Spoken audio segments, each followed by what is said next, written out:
Bonjour à toutes et tous. L'objet de cet échange concerne la collecte et l'échange de données. Comment gagner en agilité et en sécurité tout en maîtrisant votre budget.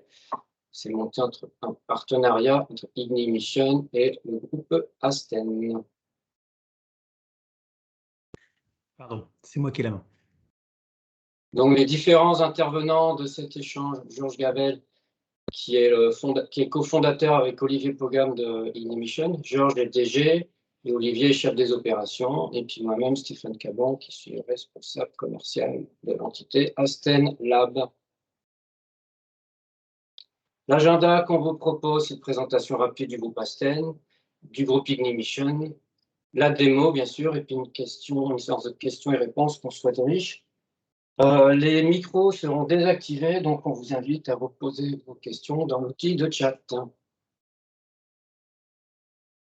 Alors, le groupe Asten, rapidement, c'est d'abord de l'hébergement et de l'infogérance, ainsi qu'une équipe de cybersécurité.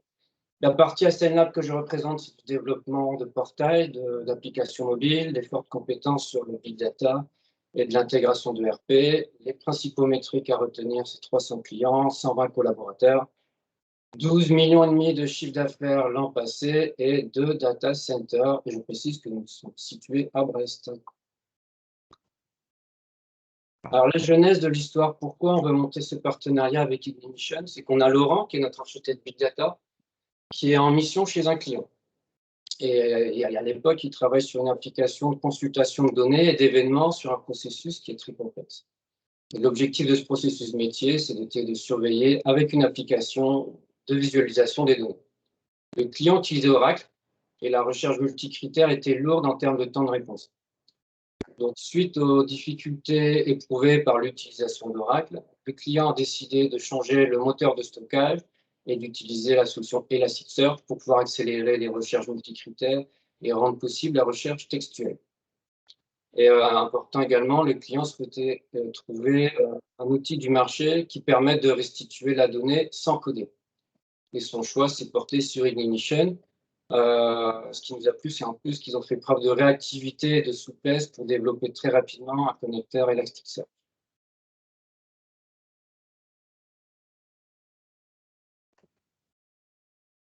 Je clique. Oui. Okay. Donc, le partenariat Asten Lab et Ignition, donc on unit nos compétences, nos savoir-faire pour vous proposer une solution de collecte et de valorisation de la donnée et qui est clé en main. Alors, ce qui nous a séduit, nous, pourquoi on veut conclure ce partenariat, côté intégrateur, c'est une facilité de prise en main.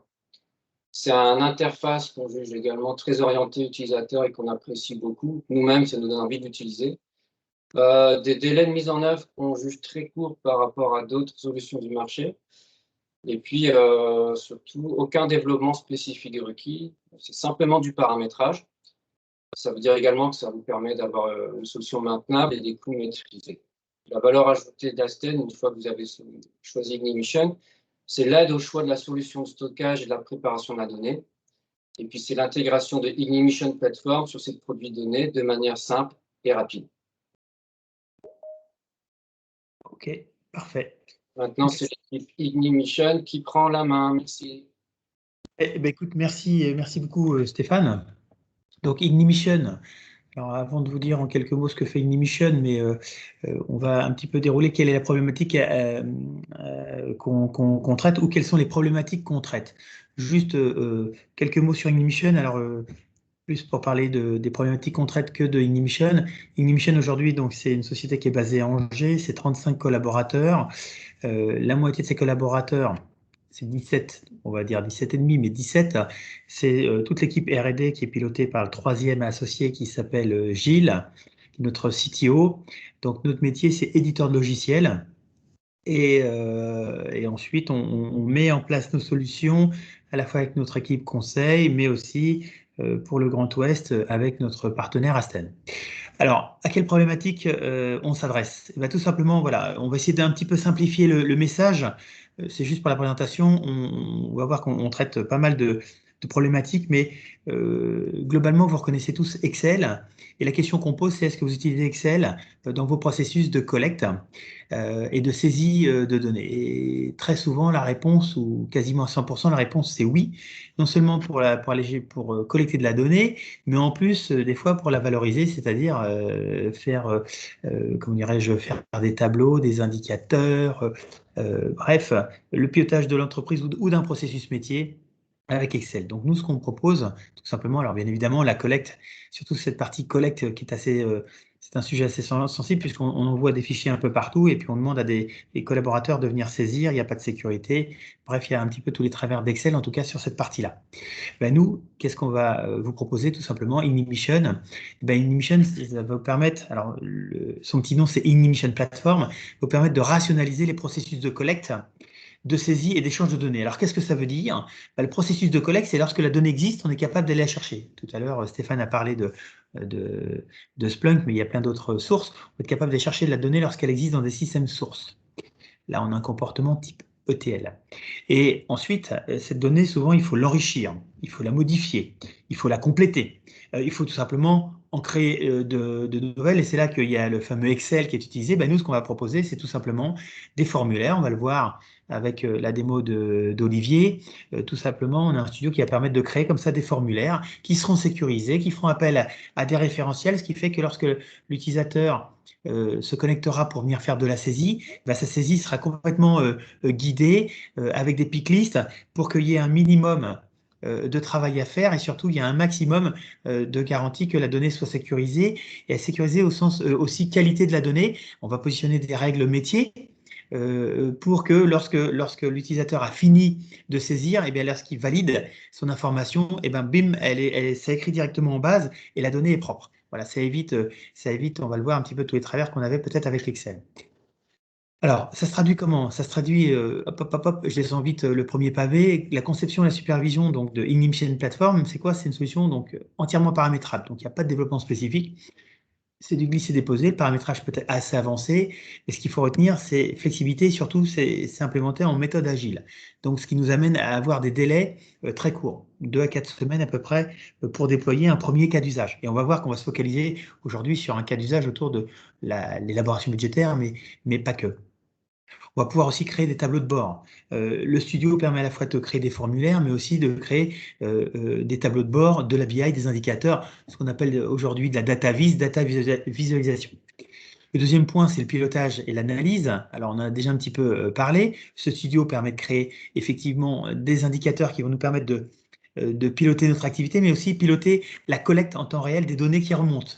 Donc, on va être capable de savoir qui a déjà démarré sa collecte, combien ont déjà complété leur collecte, ce qui permet de savoir si à un moment les chiffres qu'on a, puisqu'ils s'alimentent automatiquement, eh bien, ils sont pertinents ou pas. Ou alors, ça nous permet aussi de relancer certains collaborateurs en disant oui, il est temps de faire votre saisie ou de valider votre saisie. Voilà. Dernier point sur cette partie-là, c'est que la plateforme, elle est multi-projet. Ça veut dire qu'on peut créer autant de cas d'usage sur cette plateforme qu'on le souhaite. Et puis après, on ne compte pas le nombre d'utilisateurs. Peu importe qu'on ait 5, 10, 15, 100 utilisateurs, finalement, c'est le même prix. Et puis, dernier point, c'est la partie sécurité, bien évidemment. Aujourd'hui, alors qu'on est dans un monde où le hacking fait partie de notre quotidien, eh bien, en fait, l'idée, ça va être d'éviter d'avoir cette comment dirais-je, ces données qui se promènent non approuvées par la DSI, ces données qui se promènent surtout dans des emails, dans des Excel, avec potentiellement de la donnée sensible. Donc l'idée, ça va être de ne plus avoir ce type d'informations qui se promènent un petit peu partout, mais que cette donnée, à un moment, elle est au même endroit, on s'est connecté à un portail, on va le voir ensemble, on est identifié et ensuite la donnée, elle est plus dans du mail ou de l'Excel ou des applications XY, mais elle est vraiment directement sécurisée dans la plateforme Ignition. Voilà. Et puis, dernier point, c'est que cette collecte de données, elle est enrichie, on l'a dit, avec de la business intelligence et cette valorisation de la donnée et aussi avec de la gestion de contenu. Alors, ça veut dire quoi? Je descends tout. Ça veut dire tout simplement l'accès à l'application se fait à travers un portail. C'est un portail web. On va le voir que l'application, elle peut être soit on-premise, c'est-à-dire installée sur les infrastructures du client, c'est-à-dire vos infrastructures, ou alors vous utilisez notre mode hébergé. À ce moment-là, on est hébergé par OVH. Alors, on n'est pas hébergé par Asten, hein, tu nous en excuseras, Stéphane, mais on reste, sans être brestois et breton, on reste néanmoins hébergé en France. Portail dédié, ça veut dire quoi? Ça veut dire que tout est logotisé à la charte, c'est-à-dire du client. Donc, lorsque je me connecte en tant que Asten, eh bien, boum, j'ai l'impression que c'est une application Asten, et comme c'est un portail full web, eh bien, c'est un usage comme n'importe quel portail B2C, avec des petites vignettes, je clique, pouf, c'est très facile d'usage, donc les utilisateurs l'adoptent très très rapidement. Le point aussi, le deuxième point, c'est la notion de tableau collaboratif et personnalisable, donc participation, adhésion, mais surtout, on va voir qu'on va mettre du workflow, du commentaire. Du workflow, ça veut dire que lorsqu'on saisit d'informations, on peut à un moment dire, tac, je valide, à ce moment-là, mes données peuvent être bloqués. Et contrairement à un Excel où je peux dire, tiens, je te renvoie un fichier Excel, là, boum, une fois que j'ai envoyé mes données, j'ai plus la main. J'ai plus la main, sauf si mon manager ou le niveau au-dessus va me redonner la main ou rejette mes données. Ça peut être aussi valable, cette notion de workflow, lorsque je veux publier mes indicateurs. Avant de les publier, on peut très bien avoir un propriétaire des indicateurs pour dire, attendez, je contrôle, c'est parfait, bim, je valide, et à ce moment-là, c'est disponible pour toutes les personnes qui doivent le voir. Voilà, c'est ça cette notion de workflow. Et puis, on l'a déjà évoqué, c'est l'intégration au système d'information de nos clients. On est loin d'être exotique, on est tout à fait standard, on se pose chez un client et après, il n'y a plus qu'à ouvrir les flux de connexion. Voilà, et puis après, ce qu'on mettait en dernier point, c'est que on a des fonctions de BI sans avoir à avoir une solution tiers de BI. Néanmoins, si vous avez déjà une solution de BI pour valoriser la donnée, on peut se cantonner à notre exercice de collecte d'informations et ensuite pousser l'information vers l'outil de BI tiers. Voilà. Dernier point que je voulais évoquer, c'est avec Ignition Platform. Après, on fera le focus, encore une fois, sur un cas d'usage autour de l'élaboration budgétaire. Mais ici, je voulais illustrer avec trois de nos clients, Engie, l'Adinum. Alors, l'Adinum, ou en tout cas ici, c'est l'Agence numérique de la sécurité civile, pardon, c'est les pompiers, la NSC. Et puis, Accor. En fait, ce qu'il faut retenir ici, c'est que Engie, un client, c'était toute une problématique de suivi de temps et le faisait tous avec Excel. Hop, on a remplacé l'Excel qui était non seulement chronophage, mais impossible à agréger parce que les gens saisissaient un peu n'importe quoi. Ben, c'est un petit projet, vous voyez, de 5 jours. La NSC, ça c'est pour les pompiers, c'est un suivi de consommation et d'usage de différents produits. Alors, je suis en train de voir que cas d'usage est un petit peu, c'est bien la Dinum. Vous me ferez un petit mea culpa ou maxima mea culpa. C'est le logo ici, mais c'est aussi un de nos clients, la NSC. Le logo, en fait, c'était de la Dinum qu'il aurait fallu mettre. C'est pas bien le marketing, hein. Mais c'est la DINUM, Direction interministérielle du numérique. Là, c'est le suivi des consommations des différents produits de l'État, puisque l'État, la DINUM, met à disposition d'un certain nombre de ministères comment dirais-je, des solutions.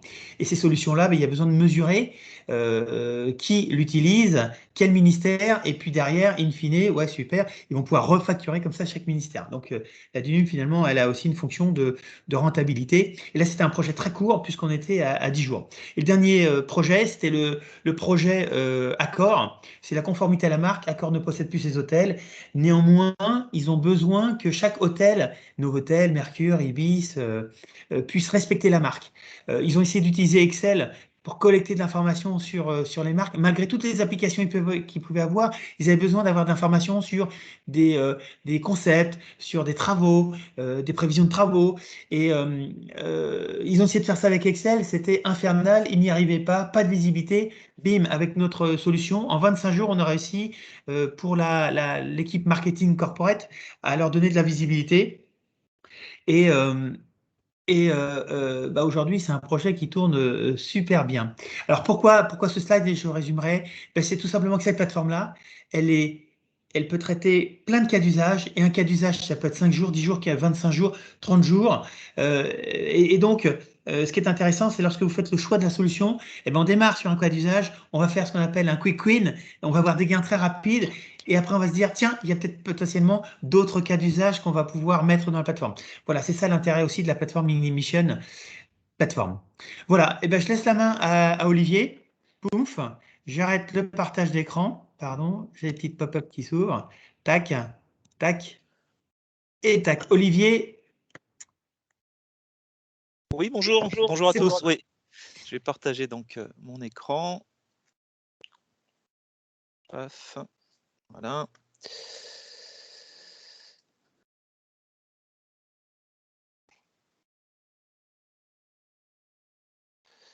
Tac. OK.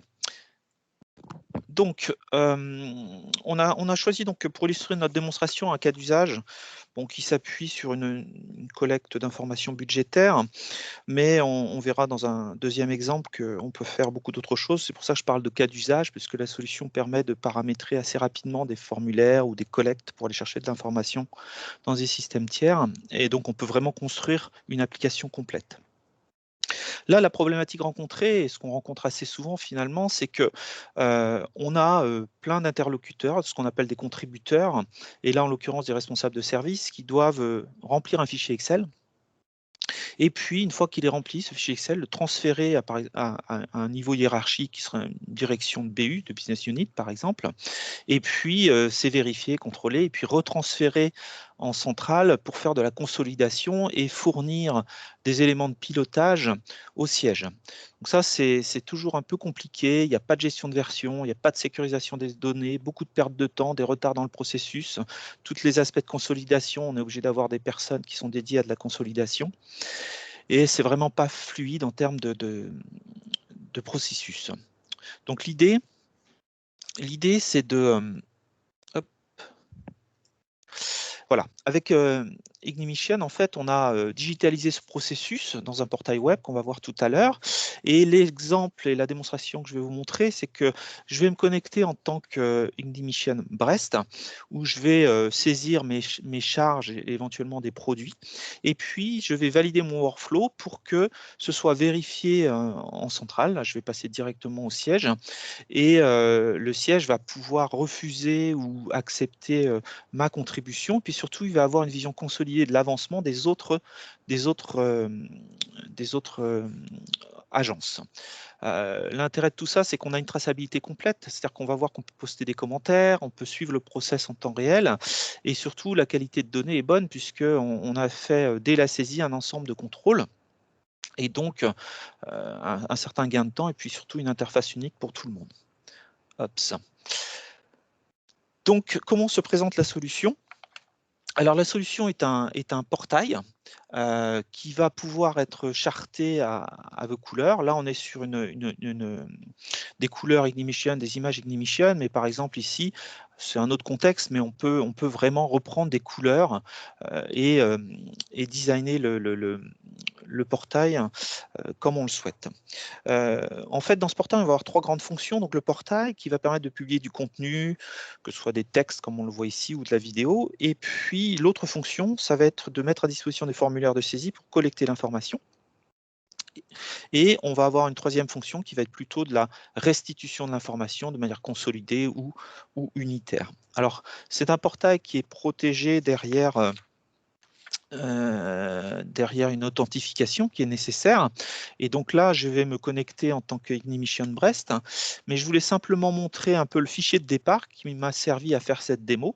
Donc c'est quelque chose qu'on trouve de manière assez classique, hein, un fichier Excel avec des collectes d'informations, des frais généraux, des salaires, et puis tout ça vient se restituer dans des graphiques avec des points de paramétrage. Donc on voit, c'est un fichier qui est complexe, qui n'est pas forcément simple à remplir, et on voit tout ce que ça peut donner en termes de dérive et surtout de consolidation de tous ces fichiers Excel.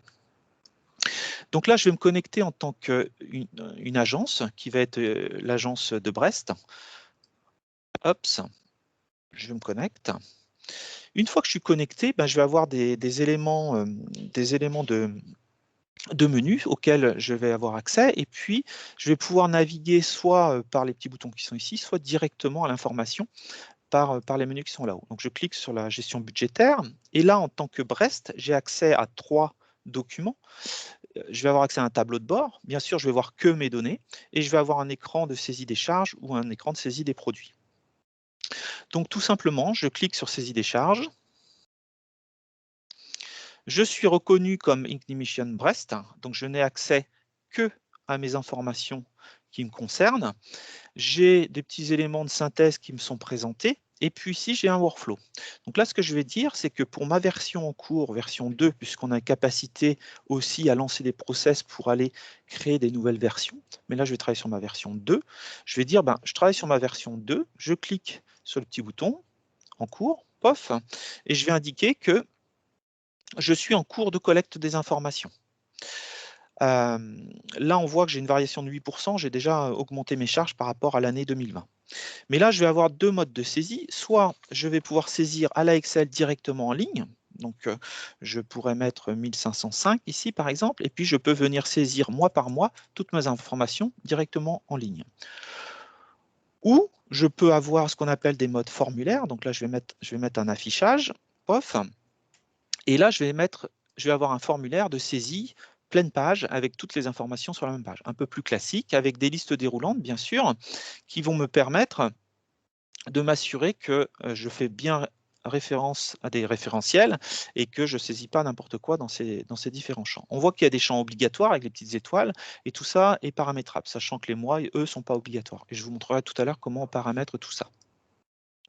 Je vais créer une nouvelle ligne de frais. Donc, je vais dire que c'est une charge. C'est des types frais généraux, par exemple. Ça va être la rubrique fourniture de consommables.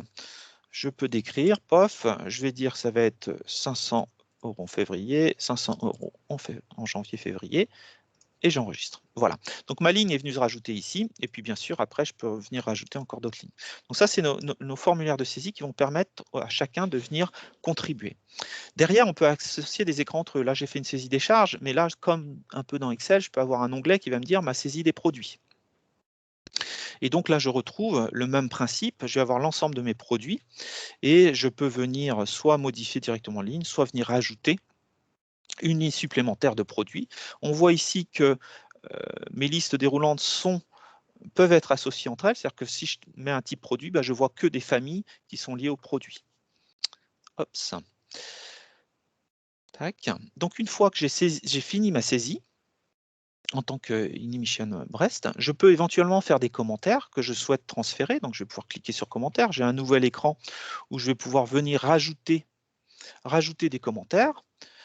Donc là, on a des capacités de mettre du texte enrichi si on le souhaite. Je peux même attacher des documents. Je pourrais attacher un document si je le souhaite pour donner plus d'informations. Pof. Donc là, j'ai rajouté ma ligne de commentaires. Pof.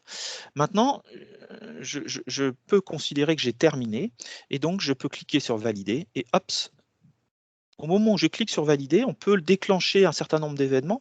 On pourrait envoyer un mail, par exemple, à la finance centrale en disant, ben voilà, moi j'ai terminé, l'Inimission Brest a terminé sa saisie, vous pouvez la consulter. Je reviens sur ma gestion budgétaire ici et je vais avoir accès à un tableau de bord, mais un tableau de bord qui me concerne que mon agence, mon entité. Donc je clique sur tableau de bord.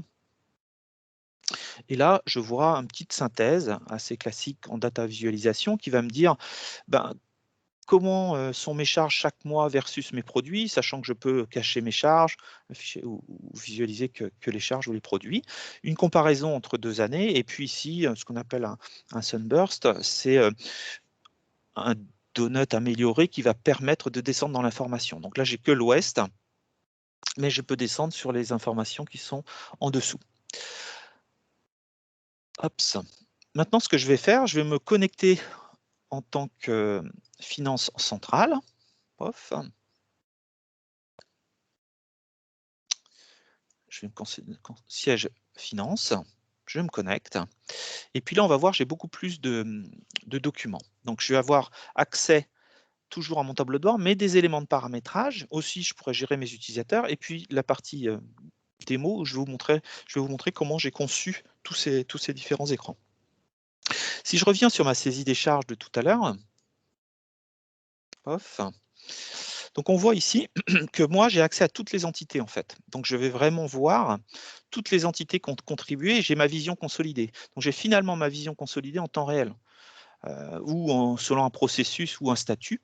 Et je vais avoir tout de suite mon montant et je vois qui a contribué et je vais aussi voir quels sont les contributeurs en termes de charges à ma vision charge budgétaire globale pour l'entreprise. Je vais pouvoir faire peut-être un focus aussi sur une entité. Je vais retourner voir Brest que j'ai vu tout à l'heure. Je vais prendre la version qu'il m'avait donnée. Tac. Et bien sûr, je vois que cette version, elle a été validée. Je pourrais, moi, la rejeter éventuellement pour que, en mettant un petit commentaire, en disant, bah non, il y a quelque chose qui ne va pas ou on n'est pas d'accord, et éventuellement faire créer une troisième version. Ce qu'il y a d'intéressant, c'est que mon tableau de bord de tout à l'heure, si je vais sur ce tableau de bord, on va retrouver une vision un petit peu différente parce que là, je vais pouvoir suivre ma collecte sur 2021. Je vois que j'ai 40% des entités qui ont répondu, 2 sur 5, c'est-à-dire des entités qui ont validé leur budget. Et je vois qu'il y a quelqu'un qui est en cours et puis des entités qui n'ont toujours pas démarré leur saisie. Sachant que je peux avoir ce qu'on appelle de forer l'information. Si je clique sur le 2, je peux aller dans le détail et voir quelles sont les entités qui ont validé leur budget. Et puis on retrouve notre vision consolidée et on voit par exemple qu'ici Ignition West, c'est ceux qui consomment le plus en termes de charge, le Sud un peu moins, et je peux descendre dans l'Ouest et je vois que c'est Brest, 76% des charges, et puis au-dessus c'est surtout du salaire ou une partie qui sont les frais. Alors sachant qu'on peut cliquer ici, hop, je peux faire un focus et descendre et analyser ma donnée. Voilà, ça c'est de la data visualisation, comme l'expliquait tout à l'heure Georges. Alors bien sûr, on a ce que je disais, on a capacité à descendre dans le détail. Quand je clique ici, je vais pouvoir aller forer la donnée et descendre dans l'information un peu plus détaillée et avoir les informations ici, en l'occurrence, sur les produits. Hops. Je vais simplement faire un petit aparté sur l'aspect paramétrage. On a vu tout à l'heure qu'il y a des variables, en particulier dans la saisie budgétaire, des variables qui pourraient servir à des calculs dans des tableaux de bord. Par exemple, je souhaiterais appliquer le taux de TVA de X%, le taux de TVA sur les achats, etc. Et on va être, bien sûr, comme on est capable de créer des écrans facilement, on va pouvoir mettre à disposition des écrans de paramétrage qu'on a repris du fichier Excel, qui vont nous dire les paramétrages d'information générale, c'est une SARL, c'est une cotisation sociale à 25%, etc., etc. Donc après, on peut variabiliser toute l'application et on peut aussi mettre à disposition, on a vu tout à l'heure, il y avait des rubriques budgétaires, donc j'ai créé des rubriques de type charges, frais généraux, véhicules, etc.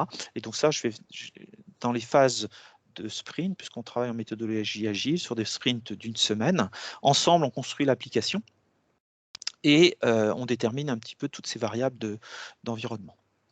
Hops. Ce que je vais vous montrer maintenant, c'est comment j'ai construit cette application au travers du studio. Je vais m'appuyer sur un petit document que j'ai démarré, mais qui n'est pas terminé. On voit ici, on retrouve l'écran de saisie avec les frais, les différentes rubriques et puis les montants. Et ce que je vais faire, c'est qu'ici, je n'ai pas de liste déroulante en fait. Vous voyez, c'est une saisie. Je vais associer une liste déroulante et puis je vais aussi modifier un petit peu mon écran qui est ici en disant que ma description n'est plus obligatoire et puis surtout, je vais regrouper un peu toutes ces informations dans un visuel un peu différent. Et je vais rajouter des data visualisations au-dessus. Donc, je me mets sur ma partie administration, c'est là que j'ai publié l'ensemble de mes documents qui sont sur le portail. Et je vais prendre un document, qui est mon document de démo, et je vais surtout créer une version pour ne pas perturber le document et les gens qui utiliseraient mon document sur le portail. Je vais pouvoir travailler un peu en parallèle. Donc je vais dupliquer ma V0 qui est ici. Pof. Je vais l'appeler version 2. Pof. Et voilà, maintenant je vais aller modifier au travers du studio ma version 2. Donc je retrouve mon écran qui était publié et puis je vais rajouter ici une liste déroulante sur la famille. Je vais personnaliser donc cette liste. Je vais dire, eh bien, c'est une liste qui correspond à ma liste déroulante des gestion des frais. Pardon. Famille, pardon, c'est une famille, excusez-moi. Voilà, j'ai famille, enregistré. Pof, donc voilà, il m'a rajouté ma liste déroulante. Ici, ma description, je ne veux pas qu'elle soit obligatoire, donc je clique sur la description. Je dis que le contrôle, elle est non obligatoire. On va pouvoir faire plein de conditions différentes, diverses et variées, pouvoir conditionner l'obligation par rapport à un autre champ du formulaire. On peut faire pas mal de choses sur ces différents contrôles. Ensuite, ce que je vais faire, c'est que je vais modifier mon formulaire de saisie. Et je vais rajouter par exemple des onglets. Ça me permettrait de réorganiser mon information dans ce formulaire, ou je peux créer ce qu'on appelle une section en disant, je vais l'appeler ça va être une section description. Pof. Qui est sauvegardé. Voilà. Je déplace là-dedans des éléments qui m'intéressent. Année, entité, type, etc. Pof. J'enregistre. Voilà, donc j'ai designé mon écran et maintenant je vais rajouter quelques visuels. Donc, je vais répartir mon écran en trois zones. Voilà, et dans ces différentes zones, je vais mettre des visuels. Je vais mettre d'abord ce qu'on appelle un sunburst, pof, où là je vais indiquer ma source de données qui va être ma source de données frais, gestion des frais.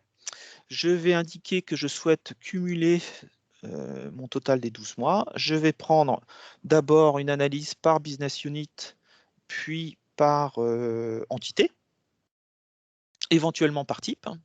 Voilà. Je vais masquer mon titre. Pof. Hop. Ici, je vais mettre à côté une petite vision différente qui va être un histogramme, où là, je vais prendre pareil, je vais prendre l'analyse des frais, par exemple. Voilà. Je vais prendre une vision par business unit, et puis toujours sur mes 12 mois. Pof. Voilà. Et je vais cacher mon titre. Pof. Donc tous ces éléments sont modifiables, bien sûr. Si la couleur ne me plaît pas, on a capacité à aller modifier un certain nombre d'éléments. On va pouvoir modifier la couleur que je souhaite utiliser, et on va pouvoir même utiliser des palettes liées à votre charte graphique. Donc voilà, j'ai fait mon écran, mon document, et maintenant je vais le publier. Pof. Je reviens donc sur ma version, qui était ma version 2, et je vais dire publier. Pof, elle est publiée. Maintenant, si je reviens sur mon écran de tout à l'heure, qui était ma démo budget, si je rafraîchis, eh bien, on va retrouver à la fois les visuels que j'ai positionnés au-dessus, mais aussi mon formulaire avec ma liste déroulante, bien sûr, mes frais généraux. Et puis, on va voir que aussi, quand je suis en édition, on voit que mes deux onglets que j'ai rajoutés, alors je n'ai pas mis de description, mais on peut le faire tout à fait. Et puis ici, j'ai créé une section description dans laquelle je retrouve un certain nombre d'informations, et on voit que ma description n'est pas obligatoire. Donc voilà comment j'ai conçu cette application. Maintenant, tout ça peut se décliner dans d'autres applications. Si je prends un exemple, on s'est amusé à construire à partir des données qui sont ouvertes sur Internet, ce qu'on appelle l'open data du gouvernement. J'ai récupéré le panorama des 42 grands projets de l'État, et je me suis dit, on va faire des écrans pour aller collecter des informations liées à ces projets. Donc, je vais cliquer sur les projets. Et là, on va voir un formulaire un peu plus évolué avec beaucoup plus d'informations qui sont collectées. Donc, si je prends par exemple le projet Adamant du ministère de la Culture, c'est un projet qui a été validé en termes de collecte. Et si je clique sur le détail, voilà, je vais retrouver un écran où je vais avoir des informations liées à l'identité du projet Adamant, mais sur le même écran, je vais rajouter et collecter d'autres informations. Par exemple, le coût et la durée du projet. Donc, j'ai un formulaire où je vais pouvoir venir saisir directement, comme tout à l'heure en saisie budgétaire, des informations complémentaires. J'ai aussi capacité à venir rajouter des indicateurs liés à la gestion des risques, par exemple, où je vais pouvoir rajouter un risque sur ce projet, un risque juridique avec un impact majeur, une probabilité très probable et un statut maîtrisé. Off. Donc là, j'ai mon risque qui vient se rajouter sur le projet Adamant. Et la même chose, je peux avoir un calendrier sur lequel je viens saisir des grands jalons du projet. Et tout ça va me permettre après, toujours sur le même principe, de créer des tableaux de bord. Là, c'est donc les grands chiffres clés de l'État, où j'ai différents visuels. Et ce qui est intéressant, par exemple, c'est de prendre dans les 42 grands projets de l'État, j'ai la majorité des projets concernent les ressources humaines et donc des logiciels de gestion des ressources humaines. Quand je clique ici, je vais aller dans le détail et je vais voir tous les logiciels, les programmes qui sont en cours sur la gestion des ressources humaines. Voilà, j'ai terminé ma démonstration et je redonne la main, plutôt la souris. Eh ben, merci, Olivier. Voilà, de toute façon, on arrive au temps qu'on s'était donné. Est-ce qu'il y a des questions par rapport à ce qu'on a pu vous montrer? Alors, il y a une question déjà qui vient d'arriver. Je ne sais pas si c'est moi qui les lis, mais je vais prendre l'initiative, Laura. Comment gérer la sécurité d'accès à la plateforme? En fait, la sécurité, il y a deux choses. Un, l'authentification, c'est-à-dire je saisis un utilisateur et un mot de passe. Donc, soit on le fait, on le saisit sur la plateforme, soit on délègue l'authentification à des systèmes d'authentification unique.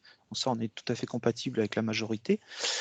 Et puis, une fois qu'on est connecté, ben, on est associé à un groupe. On fait partie d'un groupe de sécurité. Et ce groupe, il a accès à des documents ou pas.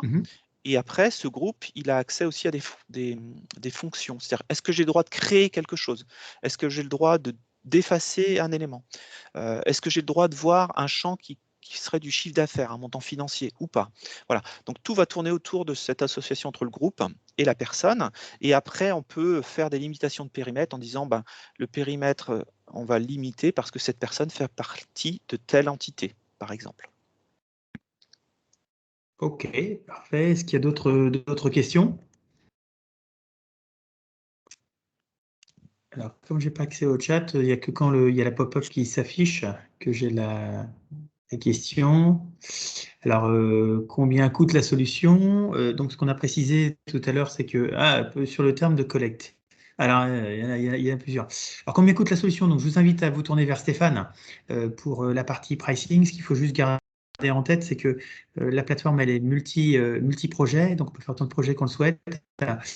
Et puis, elle est utilisateur illimité. Et puis après, sur la partie pricing, le mieux, c'est de se tourner vers Asten. Alors, il y a une question, comment gérer la sécurité? C'est fait. Non, c'était une petite précision de Laurent sur le terme de collecte de données, SVP, recopie, accès direct, typiquement dans le cas Open Data. Ouais, en fait, on a plusieurs modes de collecte. Donc, on a les collectes au travers des formulaires que l'on a vus ou enregistrement. Et puis, on va pouvoir importer de l'Excel directement sur mon formulaire. Bien sûr, l'import, on va faire ce qu'on appelle un contrôle sanitaire pour s'assurer, par exemple, que dans une colonne où je devrais avoir un élément d'un référentiel, qu'il est bien dans mon référentiel. Si elle n'est pas, je rejetterai la ligne. Donc, on peut faire cet import manuel au niveau des écrans. Et sinon, on a ce qu'on appelle un collect en mode arrière-plan. On va être capable d'aller se connecter à des sources au travers d'API. Quand les systèmes, exemple, comme un CRM Salesforce, on va collecter toutes les informations Salesforce en utilisant leur API, ou on va pouvoir intégrer en batch des fichiers qui seraient mis à disposition sur un partage, qui peuvent être de l'Excel, du CSV, ou on peut se connecter à des bases de données directement. Dans le cas d'Open Data, ce que j'ai fait, moi, j'ai téléchargé depuis Internet, puisque l'API n'était pas disponible, et je l'ai déposé, et je l'ai déposé sur notre partie administration. La collecte a tourné, j'ai importé les données, tout simplement. Ok, parfait. Merci, Olivier. Nous sommes arrivés à 11h45. Stéphane, le mot de conclusion, peut-être? J'espère que ça a intéressé beaucoup les gens. J'ai trouvé ça super intéressant. Moi, j'invite les participants côté client à revenir vers moi s'il y a des questions sur le pricing, s'il y a des projets, s'il y a besoin d'échanges supplémentaires, si on monte ensemble des démos sur ce cas d'usage, sur d'autres cas d'usage possibles. Donc, après ce premier échange, moi, je me tiens à votre disposition avec les équipes Inimution pour continuer à faire des démos, pour monter des POC éventuellement. La plateforme est riche, il y a pas mal d'usages. Là, on vous a montré une possibilité. Mais encore une fois, moi, j'ai l'habitude de faire des échanges, des démos avec eux. Et globalement, que ce soit côté Asten ou côté Inimution, on est très réactifs pour monter des séances d'1 heure en visio ensemble. Ok, parfait. Et puis, dernier point avant de nous quitter, comment dirais-je, le petit événement qu'on vient de faire a été enregistré, donc ce qui permettra d'avoir une trace et de vous renvoyer le lien pour que vous puissiez éventuellement partager les démos enfin, la démo qui aura été réalisée. Voilà, donc merci à tous, bonne journée, et puis j'espère à très très vite alors. Merci, au revoir à tous. Sur ma